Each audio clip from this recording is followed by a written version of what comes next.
This is Lord Thaddeus Crane, and today we're going to be talking about a fairly well-known cryptid. This one is something even his mother would not love. The gift from hell that keeps giving I give to you, the Jersey Devil. That's right, the Jersey Devil. What exactly is this thing?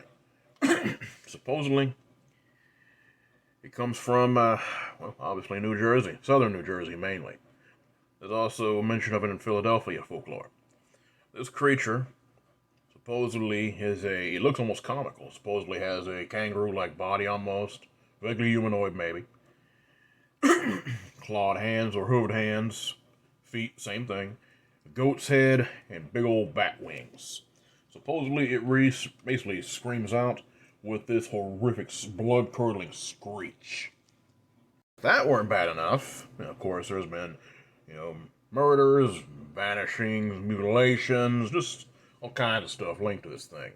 It's pretty much so awful that there have even been horror movies based on this thing. And most of the horror movies were pretty much almost like with Bigfoot, predictably bad. However, the origins of this thing, the actual origin story, that in itself fascinates the heck out of me. I remember reading about this when I was in, I want to say, elementary or middle school. It was a long time ago, obviously, when dinosaurs were on the earth, but moving on from that, I'm going to go ahead and lay this on you. Most people are fairly familiar with the Jersey Devil, because the fact is, it's not quite well known as, let's say, Bigfoot or the Dogman, but it's definitely been around there. And its history, or its well-known public history, definitely goes, well, as far as I know, beyond the Dogman. Because, to say the least, I'm going to go ahead and start with the origins here. Supposedly, I want to say this is like in 1735, so you're talking well into like the colonial period, stuff was a whole lot different than it is now, right? And people were a lot more religious, or I should say superstitious, than they are now. But I'll get to it. Supposedly, during this time, a woman named Mother Leeds, she was angry and pissed off. She had 12 brats.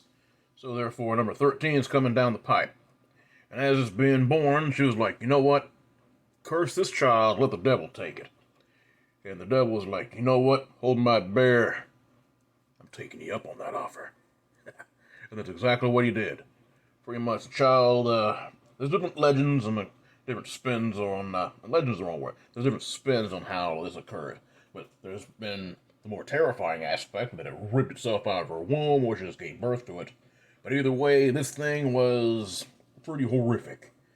Pretty much it attacked everyone. In some versions of it ripped everyone to bits, and of course escaped through the chimney, and of course flew out in the pines. And supposedly, there's other stories that says the woman was a witch, and of course the daddy was the devil. You know how this stuff goes. And of course, needless to say, different clergymen would either later on try to basically exorcise or kill this creature and fail miserably. So needless to say, this is horror movie material right here, and the fact is, this supposedly happened in real life. And as I've told you many times, everything based in fiction is based, even if it's a small degree, on real life, of something that really happened.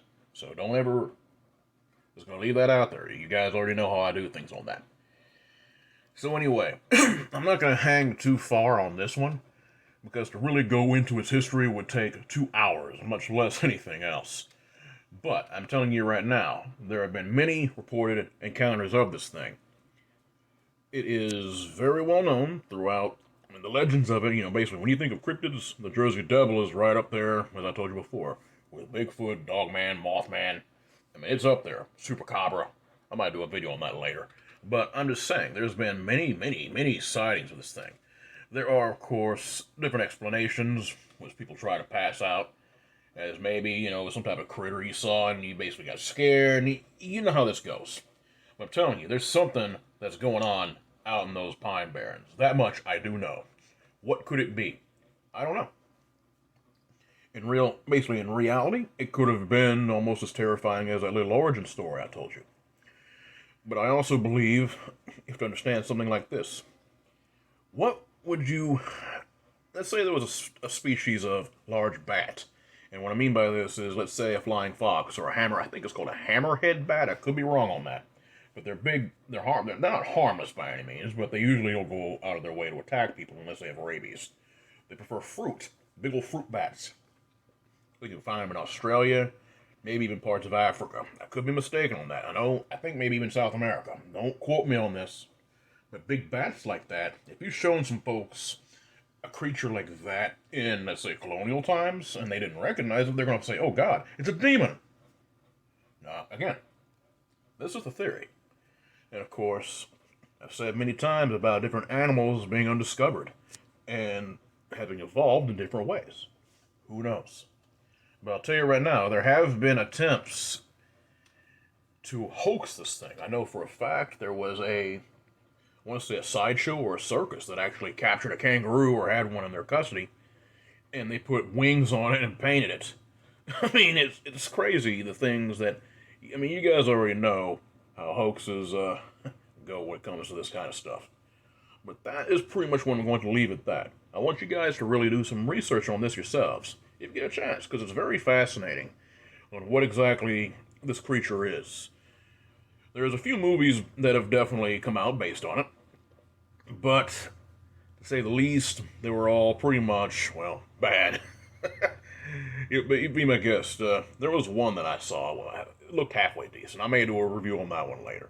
But moving on from that, you guys know what I do. I am the producer for Dogman Cam's Chasing the Truth and The Vault of Nightmares.